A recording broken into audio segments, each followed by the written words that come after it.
And welcome back. Thom Hartmann here with you. And in the studio with me, Alberto Salamando, a human rights lawyer working with the Indigenous Environmental Network. That's IENEarth.org. And if you want to get a lot of good information about what is going on with the movement in general, you can go to Facebook and plug in Indigenous Rising Media, and that will come up. Do I have that right? Alberto, welcome to the program. Thank you very much. Thanks so much for joining us. So maybe, you know, I'm guessing probably a lot of people don't even realize that there are tipis right now down by the Washington Monument on the National Mall. What's going on? Well, there was it's really an extension of the Standing Rock Defense of Water happened in North Dakota starting last summer, really big time. It really began in February of last year, but through the fall and winter, the early winter, thousands and thousands of people. I mean, at one point it was 12,000 people were camping out trying to block a pipeline, an oil pipeline from going underneath the Missouri River. And so this is an extension of that.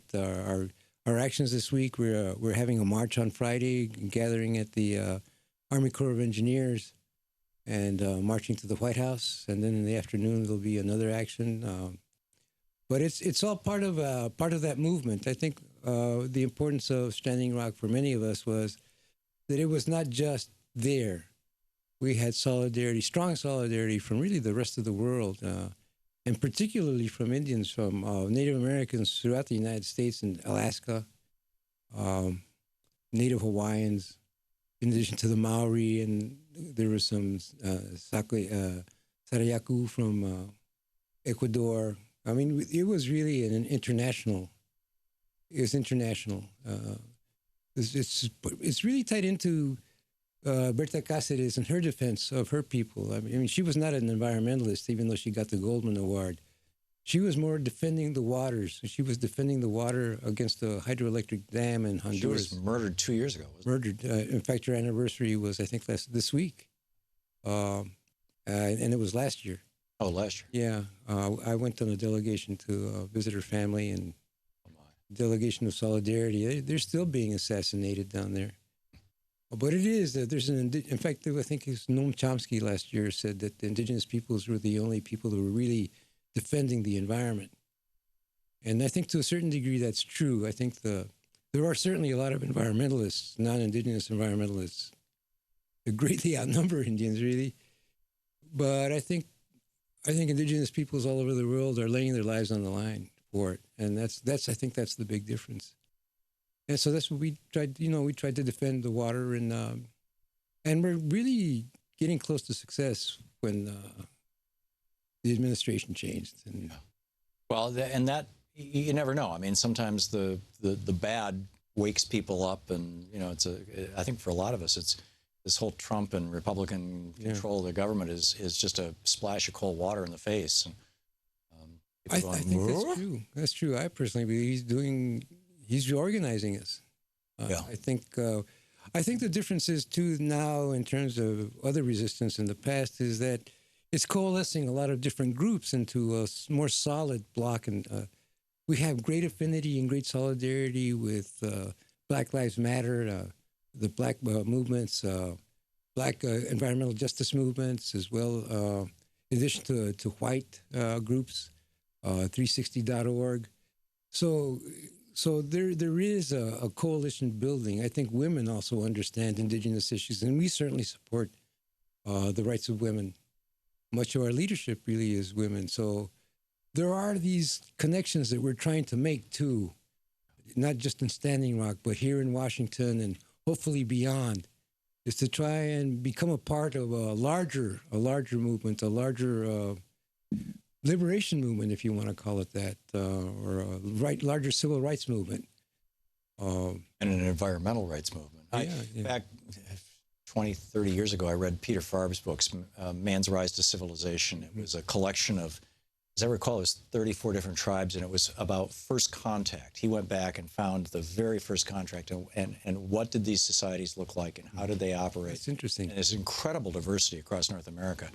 And it's a remarkable book. It's out of print now, but you can find, used copies and whatnot, because he died in the 60s.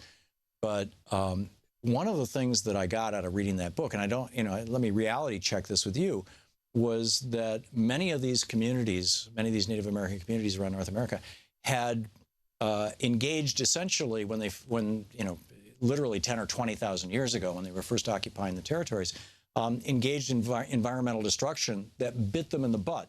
Basically, they wiped out the local environment and then realized, hey, we just wiped out the local environment, and that led to a way of viewing the earth as people are part of it, that has become almost a cartoon representation of Native Americans as the keepers of the earth. And yet there's a real history there. At least there was, according to Farb. I'm curious your thoughts on that, and how that might inform people, and how our culture, and this largely Anglo culture, or this European white culture, corporate culture also, has lost contact with all of that. Yeah.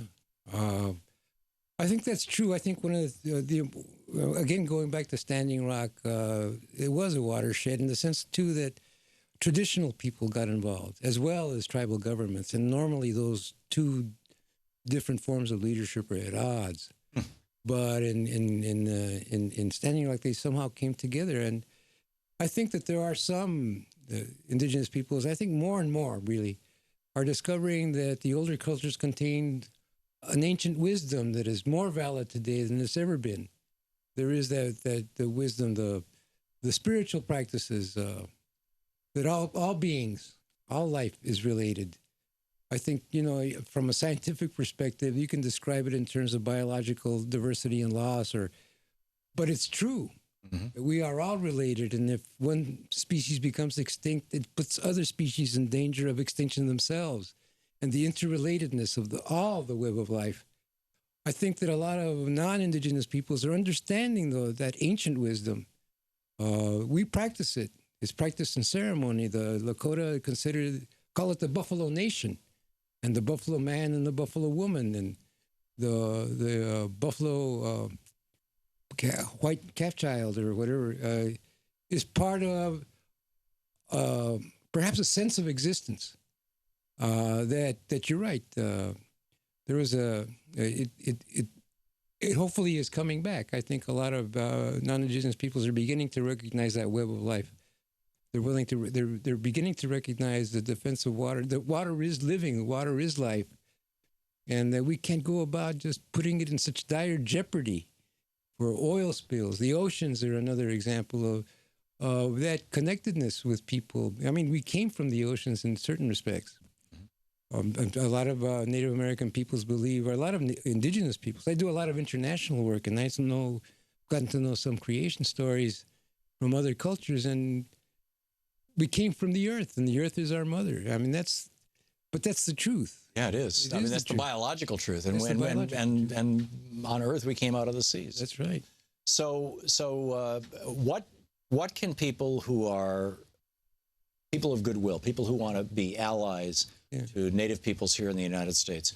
I mentioned the Facebook page, Indigenous Rising Media, and of course IEN Earth, the Indigenous Environmental Network, earth.org, the website, and people can tweet at IEN Earth. But beyond just looking at a website, what can people do?